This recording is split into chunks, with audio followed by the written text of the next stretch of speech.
आज हम लोग डिस्कस करेंगे कि अगर आदित्य बिरला से अगर आपको पर्सनल लोन लेना हो तो क्या क्या एलिजिबिलिटी रहती है, क्या क्या रेट ऑफ इंटरेस्ट लगते हैं और कौन कौन से डॉक्यूमेंट की रिक्वायरमेंट रहती है, सब कुछ इस वीडियो में हम लोग डिस्कस करेंगे। तो सबसे पहले हम लोग डिस्कस करेंगे कि क्या क्या एलिजिबिलिटी है। सबसे पहले हम एलिजिबिलिटी के बारे में डिस्कस करेंगे। तो एलिजिबिलिटी में क्या होता है कि जो मिनिमम सैलरी है वो 20,000 रिक्वायर्ड रहती है अगर लिस्टेड कंपनी है। अगर आपकी लिस्टेड कंपनी है, जो आदित्य बिरला के पास क्या होता है, एक लिस्ट होती है कंपनियों की। अगर उनमें से कोई कंपनी जिसमें आप जॉब कर रहे हो तो आपको 20,000 की रिक्वायरमेंट है मिनिमम। अगर अनलिस्टेड कंपनी है तो मिनिमम 25,000 सैलरी होनी चाहिए। अगर हम लोग सिविल की बात करें तो ये लोग फ्रेशर को भी कर देते हैं, जिससे कभी लोन ना लिया हो -1 सिविल, उसको भी कर देते हैं। अगर आपने पहले कभी लोन लिया है तो मिनिमम 700 प्लस सिविल की रिक्वायरमेंट रहती है। जॉब प्रोफाइल की बात करें तो ये private limited company, government job अगर आप करते हो, MNC कंपनी में जॉब करते हो, पब्लिक लिमिटेड कंपनी जॉब करते हो, ये लोग प्रोप्राइटरशिप को भी कर देते हैं अगर आपका PF कट रहा हो। नेक्स्ट, ये जो इसमें जो USP है वो क्या है, ये ग्रेड 4 जो एम्प्लॉय होते हैं वो वाले भी ये लोग केसेस कर देते हैं। जो ग्रेड 4 वाली कैटेगरी में आते हैं तो वो वाले भी कर देते हैं। नेक्स्ट हम लोग बात करेंगे एज के बारे में। तो यहाँ पे जो एज की रिक्वायरमेंट है वो 23 ईयर्स से 60 ईयर्स से रहता है। टोटल वर्क एक्सपीरियंस जो है मिनिमम 1 ईयर का रिक्वायरमेंट रहता है। अगर हम फॉर की बात करें तो अगर आपकी सैलरी 50,000 से कम है तो फॉर जो रहेगा 50% रहेगा।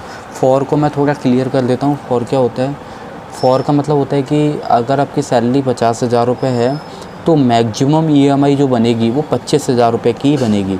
अगर आप पहले से ही 15,000 रुपये की EMI किसी और बैंक या NBFC में पे कर रहे हो तो आदित्य बिरला वहाँ पे मैक्सिमम 10,000 रुपये की EMI बनाएगा, क्योंकि जो मैक्सिमम EMI है आपकी सैलरी पे वो 25,000 है। 15,000 आप पहले से पे कर रहे हो तो 10,000 रुपये तक की एलिजिबिलिटी में जितना लोन बनेगा वो आदित्य बिरला बनाएगा। तो फॉर का मतलब ये होता है। टेन्योर की बात करें तो 1 साल से 5 साल के बीच का टेन्योर मिलता है। लोन अमाउंट की बात करें अगर हम आदित्य बिरला में तो मिनिमम 1 लाख होता है, मैक्सिमम आपको 40 लाख तक मिल सकता है। अब हम लोग बात करते हैं इंटरेस्ट रेट के बारे में।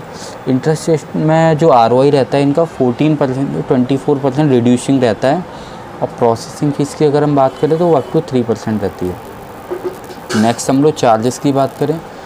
चार्जेस में अगर आपका कोई चेक बाउंस होता है, डिसऑनर जो चार्जेस होते हैं 500 प्लस GST होता है, और कोई ओवरड्यू EMI होती है तो उसमें क्या होता है 3% of pending amount per month plus tax लगता है। मतलब आपके अगर इस महीने की EMI पेंडिंग है तो नेक्स्ट जितने भी आप महीने लेट करोगे, हर महीने जो भी अमाउंट पेंडिंग रहेगा, जैसे मान लो 10,000 रुपये की EMI थी, 10,000 पे 3% के हिसाब से हर महीने इंटरेस्ट लगेगा प्लस GST।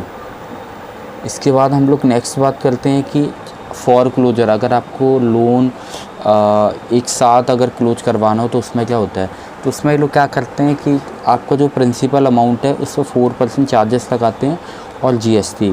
बट कंडीशन ये है कि आप लोन जब भी क्लोज करवा सकते हो जब आपने कम से कम मिनिमम 12 EMI पे कर लिया, यानी कि मिनिमम 1 ईयर लोन चला लिया। आपका 3 साल का लोन है, अगर आपने 1 साल लोन चला लिया, 12 EMI भर दिए, तो आप बाकी के 2 साल का लोन एक साथ भर सकते हो। तो उसमें क्या जो चार्जेस हैं वो 4% लगेगा, जो भी आपका प्रिंसिपल आउटस्टैंडिंग अमाउंट होगा, यानी कि मतलब इंटरेस्ट हटा के जो भी आपका अमाउंट है उस पर 4% चार्जेस लेंगे लोग। बात करें चार्जेस की, ये लोग किसी भी तरह की कोई भी एडवांस फ़ीस नहीं लेते हैं, आपको किसी भी तरह कोई एडवांस फ़ीस नहीं देनी है। अब हम लोग बात करेंगे डॉक्यूमेंट के बारे में। डॉक्यूमेंट में क्या क्या रिक्वायरमेंट है, तो डॉक्यूमेंट में PAN card, Aadhaar card, passport size photo, 3 month का पे स्लिप अपडेटेड होना चाहिए, 6 मंथ का बैंक स्टेटमेंट, अगर आपके पास ऑफिस का ID कार्ड है ठीक है, नहीं तो ऑप्शनल रहता है, और एक ईमेल ID और फ़ोन नंबर, ये सारी चीज़ें मैंडेटरी हैं। इसके बाद क्वेश्चन आता है how to apply for a personal loan, हम लोग अप्लाई कैसे कर सकते हैं इस लोन के लिए।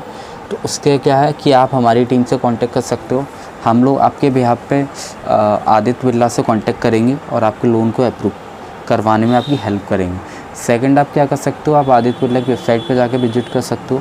अगर आप हमारे थ्रू करते हो तो आपको एक बेनिफिट ही होता है, अगर सपोज़ आपकी एलिजिबिलिटी आदित्य बिरला में नहीं बन रही है तो हो सकता है हम और बैंक या NBFC के साथ करा दें, क्योंकि हमारे पास 70 प्लस बैंकों NBFC का टाइप रहता है। और अगर आपको हमसे कांटेक्ट करना है तो हमारी वेबसाइट www.evpaisa.com पर विजिट कर सकते हो, या फिर डिस्क्रिप्शन में व्हाट्सएप पर लिंक होगा, वहाँ से भी कर सकते हो।